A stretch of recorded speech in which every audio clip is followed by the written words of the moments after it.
Hello everyone, welcome to Unacademy's YouTube channel. Let me check if the stream is coming up in YouTube or not. After that, we will start with the class right away. Alright? Let me check if the stream is coming up in YouTube or not. After that, we will start with the class right away. Now give me a moment here.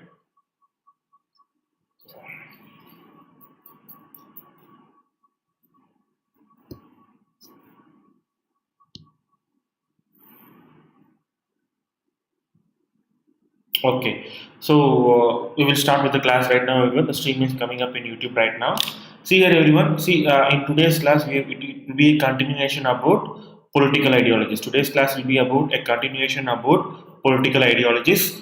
Now, in this class, we will look exclusively about the ideology of liberalism. Okay, we will exclusively look at liberalism. Okay, what are the tenets of liberalism? What are the different types of liberalism? All these things we will look into that. In previous class itself, I gave you a little bit of introduction about liberalism, so we will continue on from that. Now, before going on to the class itself, let me give you a brief introduction about myself as well as about Unacademy. All right. See, my name is Aravind. Have completed my BE Mechanical Engineering in 2014, and I have almost 3 years of experience in teaching UPSC Civil Services, and I have experienced all stages of UPSC Civil Services, that is prelims, mains, and then interview. Okay. Now my specialization subjects include polity, international relations, and then current affairs.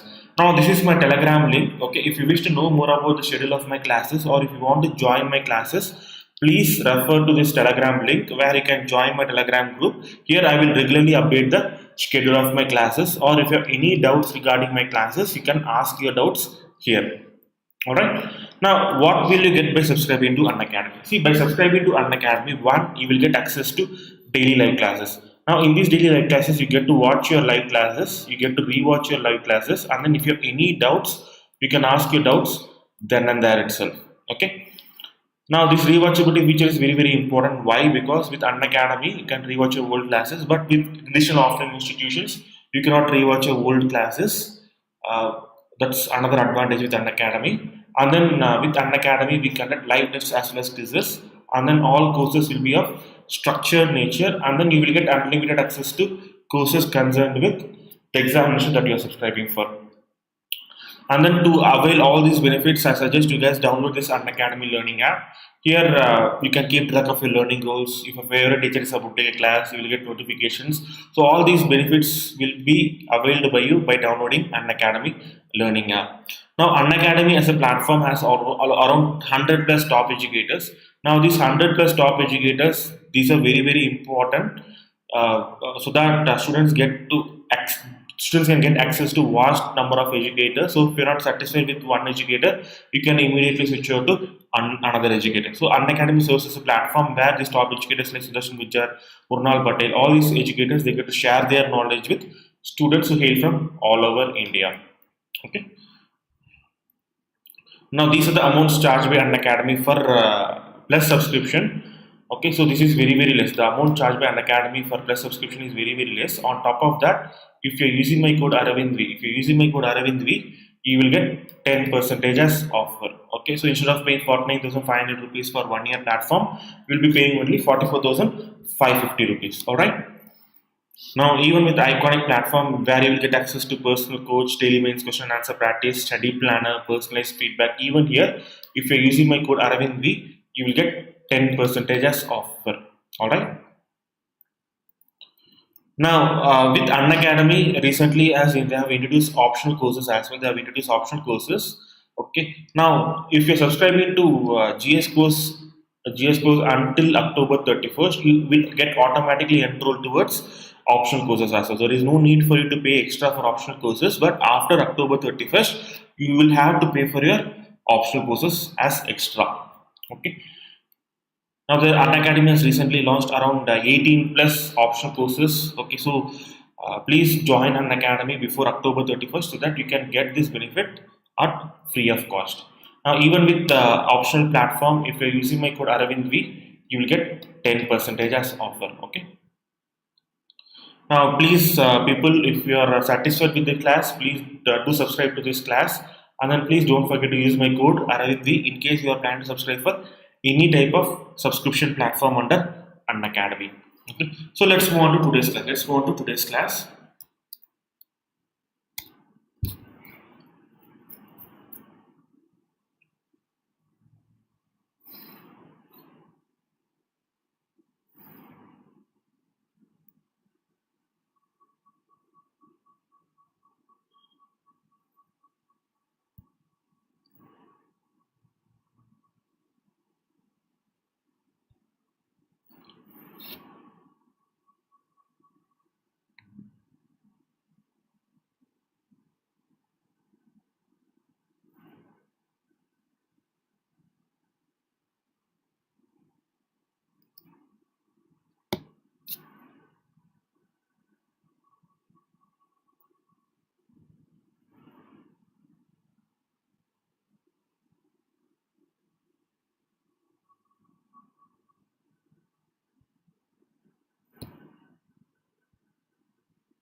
Okay, everyone. So in this class, we are going to study various forms of liberalism.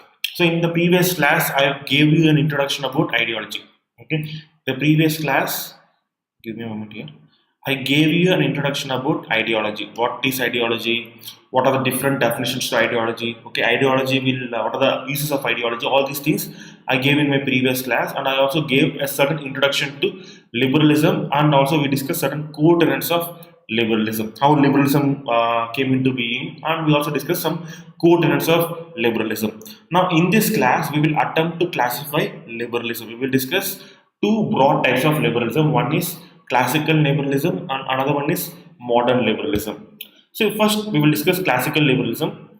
See, in Tom Paine's words, the state is a necessary evil. State is a necessary evil. Now, it is necessary in that it, at very least, it establishes order as well as security, and it ensures that certain contracts are enforced. As I mentioned in my last class itself, whenever liberal thinkers talked about state, they thought that the role of state in a liberal society must be very minimal. Okay, liberal thinkers always felt that the role of state should be very minimal, but nonetheless they found that they thought that state is very essential. Why? Because only if there is a state, okay, only if there is a state, personal liberty as well as individual rights can be ensured from being breached. For example, if there is no state, what will happen? I can suddenly go and kill another person, right? There won't be any person to punish me. So I can go and suddenly kill another person. So my liberty to kill another person is getting infringed upon liberty of another person. Okay. And if there is no state, what will happen? If I'm signing a contract, for example, if I'm selling my land to another person, I will sign a contract, right? In this contract, I will mention that I'm selling this land to another person. But if there is no state to enforce this particular contract, what will happen? I can say that this contract is not valid. I don't acknowledge this contract. Okay, so that's a problem with not having state. So all liberals, they acknowledge that state is a necessary evil insofar that it establishes order as well as security, and it ensures that contracts are properly enforced. However, it is evil in the sense that it imposes a collective will upon society, thus limiting the freedom as well as responsibilities of individual. Now, even though state is important in these aspects, state is very negative in certain aspects like imposing certain will, collective will upon a society. For example, passing regulation. Now, these regulations will uniformly apply throughout all societies. For example, passing for example, women reservation bill. Okay, this is passed by the state. It applies to all. It is a bill which applies to all individuals. Okay, so state is evil in a sense that it imposes collective will upon society. Thus, it limits the individual freedom as well as responsibilities of an individual. Now, thus the classical liberal idea therefore is the establishment of minimal or night watchman state with a role that is limited to the protection of citizens from encroachment of fellow citizens. So the idea of state of a classical liberal is that state should be very minimal in its role. It should have very minimal role. Randir Singh, I can't speak Punjabi, Randir Singh. Okay, this is an English course. I can't speak in either Hindi or Punjabi. Sorry for that. Here, this is a according to classical liberals, state should be very minimal in its function. Insofar as they should only protect fellow citizens against encroachment from other citizens. Okay. Now, this implies that a deeply unsympathetic attitude towards the state and all forms of government intervention. Okay, so this minimal government, which is wished by many classical liberals, implies that they wish for a government which has very minimal role, and they wish that state can be free from all forms of government intervention. Now, in the form of economic liberalism, this position is underpinned by a deep faith in the mechanisms of free market and the belief that economy works best when the economy is left over by the government. Okay. Now, classical liberals, they feel that state, okay, they should have minimum intervention into the markets, and they believe in free market or laissez-faire attitude. Now, this laissez-faire attitude means that okay, every individual should have the freedom on his own to trade with whichever person he wants or whichever way he likes. Okay, state should not pass regulations. State should not intervene with the market forces. Okay, and market forces are left alone from government intervention. That is the best for any economy to grow. That's the view of classical liberalism. Now, this type of economy is called as laissez-faire capitalism. Now, it is thus seen as a guaranteeing prosperity and upholding individual liberty, and this allows individuals to rise and fall according to merit, and this merit will ensure social justice. Okay, so classical liberalism, they opine that laissez-faire capitalism, it is a just economic system. In this just economic system, we are preserving the individual liberty of all individuals, and individuals based on their own merit, they will rise and they will fall within the economic ladder. Okay, so that's the view of classical liberalism. Government should not intervene. Everyone should compete with each other based on competition and merit. We will determine the economic ladder. Okay, that's the view of classical liberals. Now, if you look at modern liberalism, they have a drastically different view compared to classical liberals. Now, whereas in case of classical liberals, they viewed the institution of state as a very negative thing. They viewed state as a very negative force. But if you look at modern liberalism, they were much more sympathetic towards state. Okay. Now, modern liberalism is characterized by a more sympathetic attitude towards state intervention. Now, this attitude shift was born out of recognition that industrial capitalism has generated a new forms of injustice and left the mass of population subject up and down of the market. Okay, so this modern liberalism felt that this laissez-faire attitude left many population within the country in very vulnerable position. Okay, even though slavery was abolished in free market, the way many people were employed in free market capitalism was very similar to slavery. Why? Because there is no regulation which enforces how much time a worker should work. All these things were left unregulated because of this laissez-faire attitude. Okay, so because of that, the more pervasive form of slavery was replaced with a more modern form of slavery, where the industrialists, they will exploit the workers to the maximum extent so that they can gain a somewhat competitive advantage over their competitors. Okay. Now, from this perspective, they felt that freedom does not mean being left alone, which might imply that nothing more than freedom to starve. Okay, so modern liberalism felt that freedom does not mean that we should leave vulnerable population to starve on their own, because state should not intervene. We should not look at it like that. Now, this view provided the basis for social or welfare liberalism. Now, this was characterized by the recognition that state intervention, particularly in the form of social welfare like giving free education, providing affordable health care, providing regulations which regulate the workspace, all these can enlarge liberty by protecting individuals from social evils that destroy individual existence. Okay, see here, Now, now I will give you one example why capitalism in laissez-faire form is very very bad for any society. See here, society during 1900s it was divided into various social ladders. Okay, king was occupied at the top. Okay, it was occupied by nobles, knights, serfdom, or slaves. All these things. Okay, now we are in this existing social order. We are introducing capitalism. We are introducing capitalism. Now, in this capitalism, everything will be contested openly. No, there will be no regulations.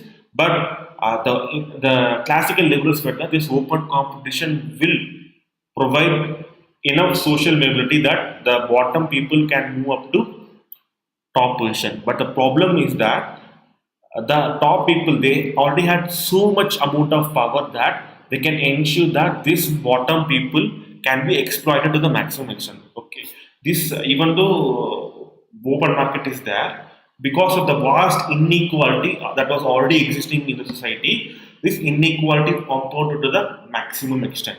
Okay, so the persons who are at the top, they exploited the situation of the people at the bottom to the maximum extent because there was no regulation, there was no one else to curb their predatory instincts. So this made that this laissez-faire attitude made that inequality between various individuals rose day by day, rose year on year. Now this led to 1929 Great Depression. This led to 1929 Great Depression. But after this Great Depression, it felt that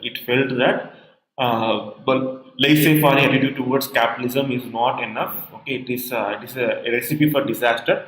So we have to look for the vulnerable population also. So thus, social or welfare liberalism came into being. Now, this social or welfare liberalism, uh, this social or welfare liberalism came into being after 1929 Great Depression. Now, one of the main proponents of this welfare liberalism was John Maynard Keynes.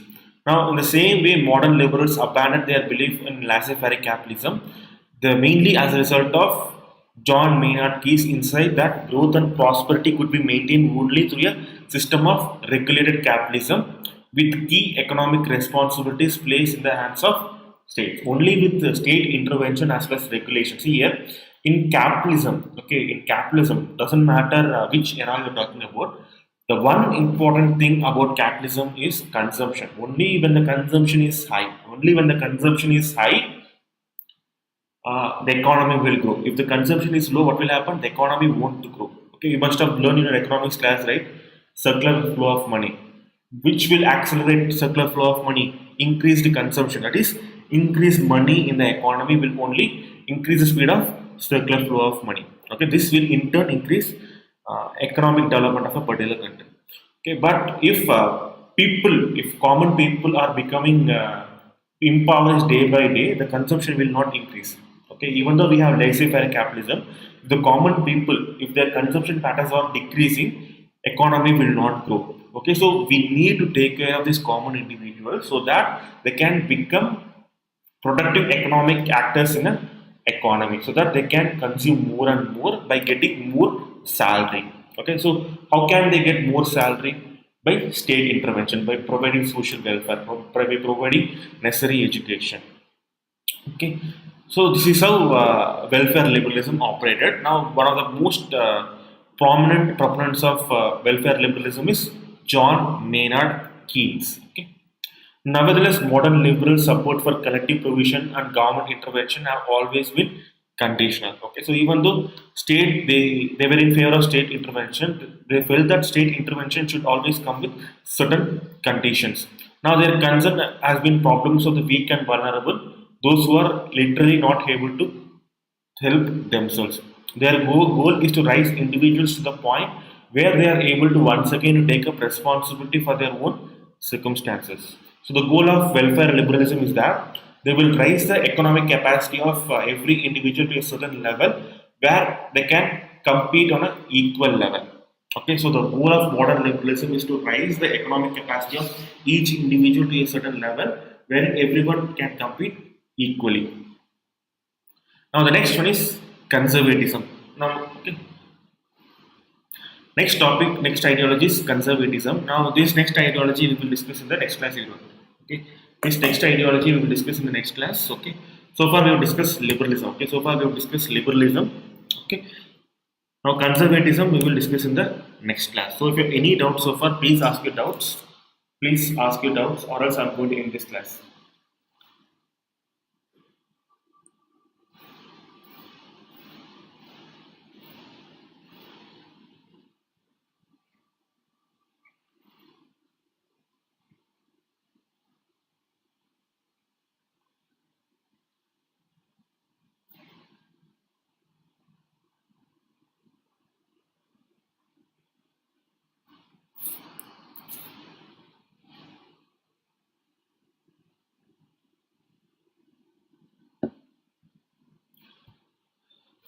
Okay, time is up, Aaron. I've given ample amount of time to ask your doubts. So goodbye, Aaron. Have a wonderful